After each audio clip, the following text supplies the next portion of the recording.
Harold just wanted to take a few shots. With his old Remington, the rifle he'd brought back from Vietnam, one more time after 50 years. But at the shooting club entrance, the young security guard looked at him, noticed his aged hands, the slight tremor, and shook his head. "Seniors can't shoot here. Insurance risk is too high. Besides, you might hurt someone with that antique." Harold didn't argue. He quietly turned around, got in his truck, and drove home. But what the young man didn't know was this. The old photograph in Harold's bag was the same photograph hanging on the club's wall. And the story of those 8 young soldiers in that photograph would change Highland Club forever. Welcome to Archivo Occulto. Before we begin this powerful story, tell us in the comments which city you're watching from today. And if you believe real warriors are never forgotten, hit that subscribe button. Highland Shooting Club sat on the edge of town, nestled in an old industrial district. Concrete walls, steel doors, soundproof glass. Inside, modern firearms gleamed under fluorescent lights. Championship trophies sparkled on the walls. Young shooters trained with expensive equipment, displaying their gear like badges of honor. On the left wall, lost among other vintage photographs, hung a faded frame. Dated 1970. 8 young soldiers, tired but proud, standing shoulder to shoulder facing the camera. Below it, a small plaque. Vietnam veterans, Highland City heroes. For years, no one had given that photograph a second glance. It just hung there like a nostalgic decoration. Marcus, the 24-year-old security guard, passed by that photograph 10 times a day. His eyes were always on his phone screen or the incoming customers. To him, that photograph was just old, worthless decor. Just like the elderly man he'd turned away earlier. Marcus didn't know that in that old man's mahogany drawer at home sat the original of that same photograph. Sharper, more vivid, more real. And on the back of that photograph, in Harold Watson's faded handwriting, were these words: "The 8 of us who survived. The ones who came home. The ones who returned to Highland." Harold Watson sat in his house that evening, holding that photograph with trembling hands. This tremor wasn't from old age. This came from pain that hadn't faded even after 50 years. Because of those 8 people in that photograph, only he remained. The others had left one by one. Natural causes, illness, accidents. And Harold was now the sole witness. That night, Harold had pulled out his old memories. In the metal box lay letters, medals, and the most painful of all, a list with names written on it. Steve Collins, 1995, heart attack, his closest friend, always laughing, always lifting everyone's spirits. Danny Rodriguez, 2001, cancer, the bravest one, never feared anything, always led the charge. Tom Mitchell, 2007, car accident, the best marksman, second only to Harold. Jake Morrison, 2010, stroke, the youngest one, most hopeful, most full of life. Mike Chen, 2015, lung cancer, the smartest one, solved every problem, guided everyone. Robert Williams, 2018, diabetes, the strongest one, protected everyone, never complained. Frank DeLuca, 2019, coronavirus, the comedian, made everyone smile even in the darkest moments. Harold remained, the last man, the sole witness, the only heart carrying the memories of 8 men. This was why he'd gone to Highland Club, to the place where that photograph hung, to pay final respects to his friends, to show that someone who remembered them was still alive. But they wouldn't even let him inside. Harold looked at the photograph again. Young faces, hopeful eyes, future plans. Back then, they were all 19 to 20 years old. They'd returned from war, survived, ready to build new lives. Highland City had welcomed them as heroes.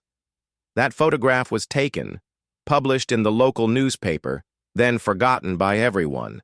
But Harold hadn't forgotten. and now the only person who remembered them had been turned away from that club's door. The next morning, Harold had prepared early, shaved, dressed cleanly, placed important documents in a small box. This time would be different. This time, he would show the truth. Marcus waited at the door. Last night's phone call had confused him. Was the old man really one of the people in that photograph? It seemed impossible, but he was curious. When Harold opened the box, Marcus's world changed. Inside was the same photograph, but this was the original. Sharper, more vivid, edges unworn, and underneath names were written in handwriting. Marcus took the photograph, compared it. The blurry copy on his wall versus the original in Harold's hands. Same pose, same people, same moment. But one was real, the other just an echo. Harold pointed to the young man standing on the far left of the photograph. Young, strong, proud soldier. Marcus looked at Harold, then at the photograph, then at Harold again. Facial features had changed, hair had thinned, lines had appeared. But the eyes were the same determination, same depth. The box contained other things, too. Military ID, faded but readable. Medals, heavy with patina. And most importantly, the newspaper from the day that photograph was taken. Highland Gazette, March 15th, 1970. Our hero's home. Marcus read the newspaper. Harold Watson's name was listed first. Sergeant Harold Watson, team leader, pride of our city. The words stood on those pages, 50-year-old witnesses. When Marcus looked up, his face was red with shame. Yesterday he had turned away a hero. He had rejected a legend for being old. "Come in, Mr. Watson." When Harold entered the club, the atmosphere changed.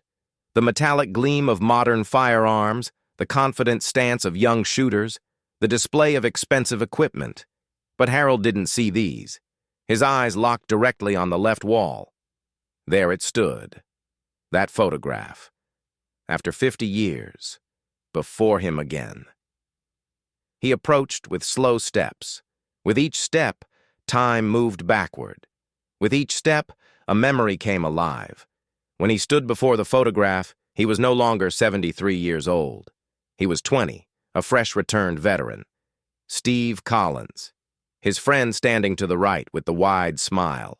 Always kept morale high, made jokes even in the worst moments. He left quietly in 1995. Heart attack. When his family called Harold, the tears wouldn't stop.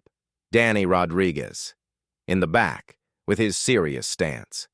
He was the bravest, didn't care about danger. In 2001, he fought cancer. When Harold visited him in the hospital for the last time, he still found him smiling. Tom Mitchell, Harold's closest friend. They'd done countless shooting drills together. Lost him in a traffic accident in 2007. Harold couldn't speak at his funeral. Jake Morrison, the youngest, most hopeful one, was going to marry, have children, live a long life.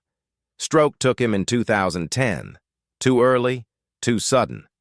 Mike Chen, the team's brain, strategy expert, found solutions to every problem, guided everyone. Lung cancer in 2015, even though he never smoked. Robert Williams, nicknamed Tank, the strongest one. Protected everyone, never complained. Diabetes complications in 2018, slow but painless end.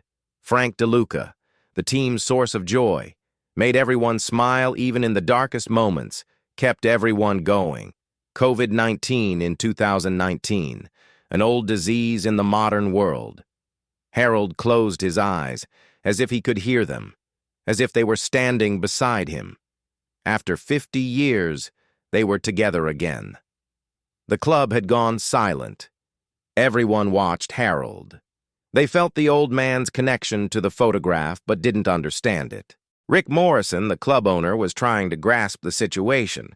This old man really was one of the people in that photograph, and yesterday his employee had turned him away. Morrison found himself drowning in shame. Harold headed to a shooting lane. When he pulled out his Remington from his bag, the club grew even quieter. The gun was genuinely old. 1968 model, Vietnam War era. The scratches, patina, and usage marks on it told its story. Young shooters approached, examining it with curiosity. For this generation accustomed to modern firearms, the Remington seemed like an antique, but Harold's hands used that weapon as if it were part of his body.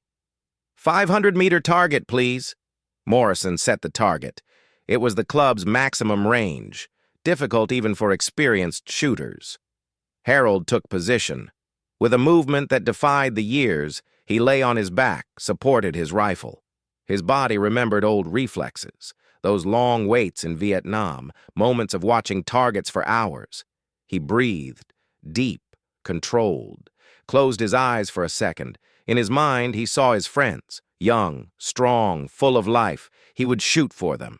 He opened his eyes, found the target through the scope, calculated wind factor, adjusted for distance. His fingers stopped trembling. Age gave way to experience. First shot. Bang! The bullet cut through the air, traveled 500 meters, punched a hole dead center in the target. The club was silent. This couldn't be luck. Second shot. Bang! Same hole, exact same spot. Third shot. Bang! Again the same. 3 bullets, 1 hole. Harold lowered his rifle. For Steve, he said quietly.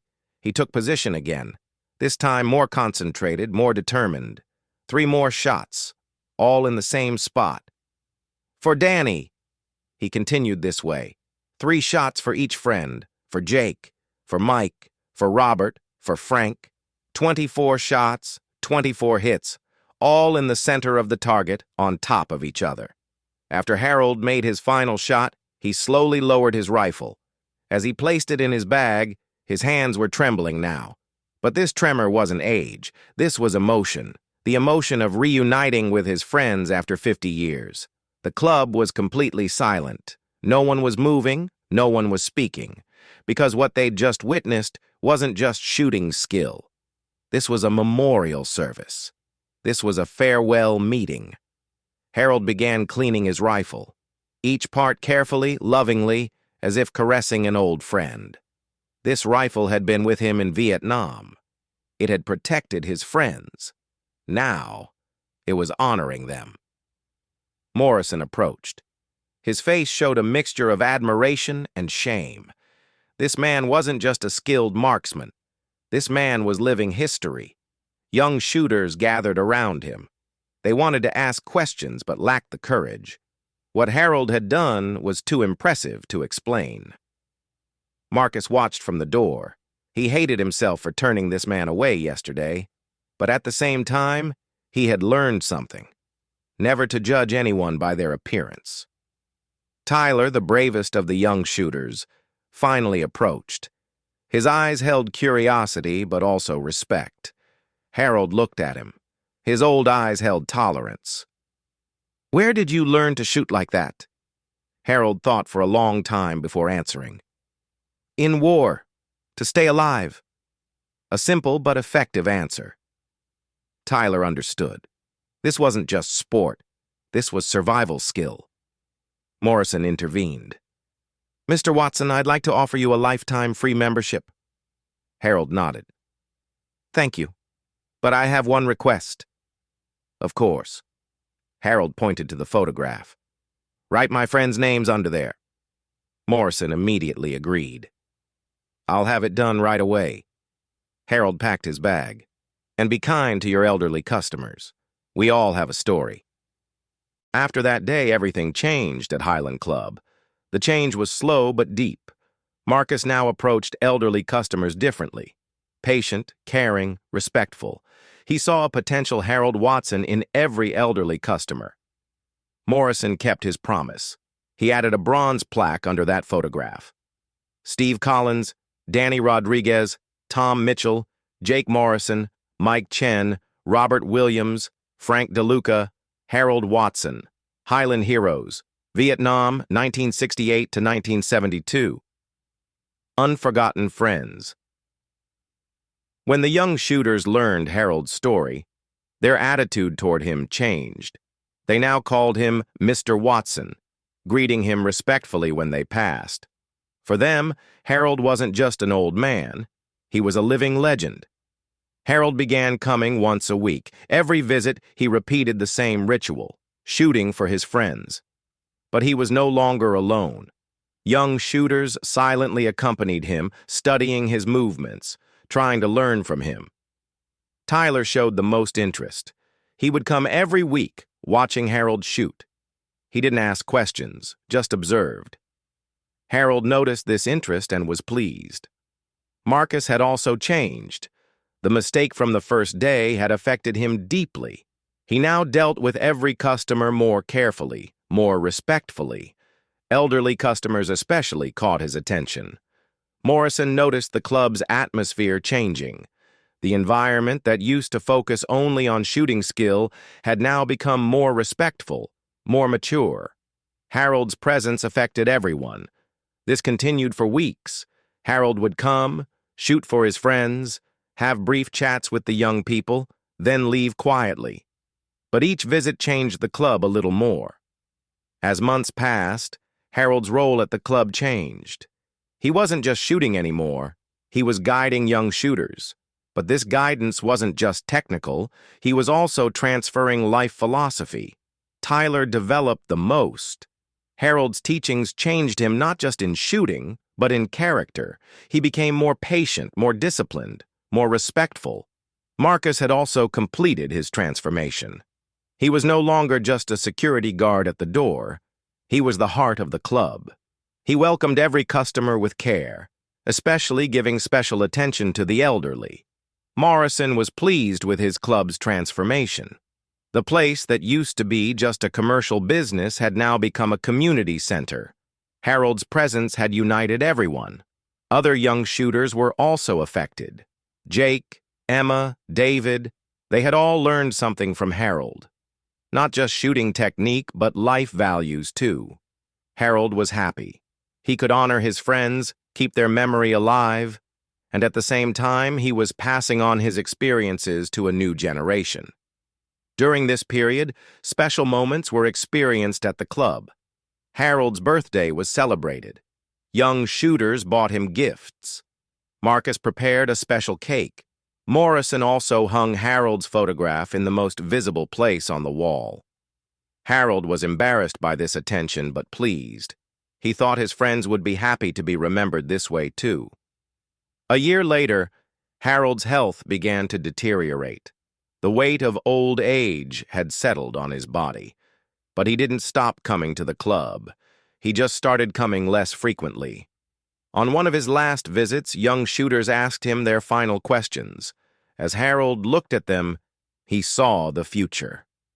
These young people would carry on his and his friends' legacy. Tyler was the closest one. Harold loved him almost like a son. Marcus, too. These two young men had changed Harold's life. Harold stayed longer that day, spent more time in front of the photograph, talked with his friends, silently from within, said goodbye to them. As he left, he extended his hand to Tyler. "You're a good kid. Don't forget your friends." He also hugged Marcus. "You taught me real respect. Thank you." He looked at Morrison one last time. "You made this club a good place. Keep it up." As Harold left the club that day, everyone watched him, as if they were saying goodbye, as if an era was ending. Harold Watson died 3 months later in his home, in his sleep. It was a peaceful death. He had rejoined his friends. Everyone from Highland Club came to his funeral. Marcus, Tyler, Morrison, all the young shooters, but they didn't yet know Harold's real story. Harold's niece, Sarah, spoke at the funeral service. She held a large file in her hands, Harold's military records, truth that had been kept secret, hidden for 50 years. "Uncle Harold never talked about the war," Sarah said. "But I found his files, and I want you to know." Sarah opened the file. What came out shocked everyone at Highland Club. Bronze Star, Silver Star, Purple Heart, Distinguished Service Cross, and the most shocking of all, Medal of Honor, Certificate. Harold Watson saved 156 military lives in Vietnam. He stayed behind enemy lines alone for 72 hours. He carried 23 wounded friends to safety. He was wounded 4 times himself, but never abandoned his mission. Marcus's mouth fell open. Tyler couldn't believe it. Morrison was frozen. Sarah continued. His most famous operation was during the Tet Offensive. He single-handedly infiltrated a base surrounded by 400 enemies. He rescued 30 prisoner soldiers. This operation went down in military history as the Watson Miracle. That's when they understood. Harold wasn't just a good marksman. He was one of America's greatest war heroes. Harold's old Remington was hung on the club wall. But now it carried a different meaning. This wasn't just a weapon. This was the rifle of one of history's greatest heroes. Marcus added a new plaque next to that rifle. Harold Watson's Remington, Medal of Honor recipient, Vietnam's greatest hero, the man who saved 156 lives. Tyler became the only person to learn Harold's shooting methods, but now with a different purpose. This wasn't just shooting. This was the legacy of a legend.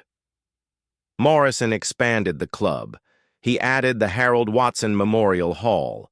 Inside were displayed all of Harold's medals, military records, and details of the Watson Miracle operation.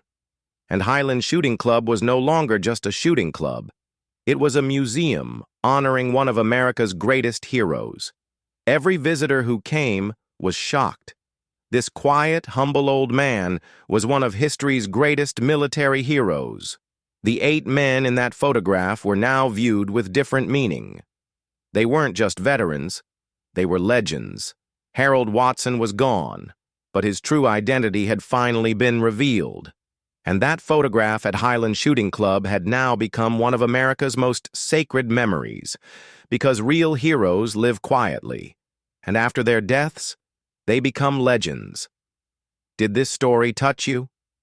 Tell us in the comments which city you're watching from today. And if you believe silent heroes like Harold should never be forgotten, subscribe. Because at Archivo Oculto, we don't just tell victory stories, we tell friendship stories too. Thank you for watching. Remember, real heroes never forget their friends.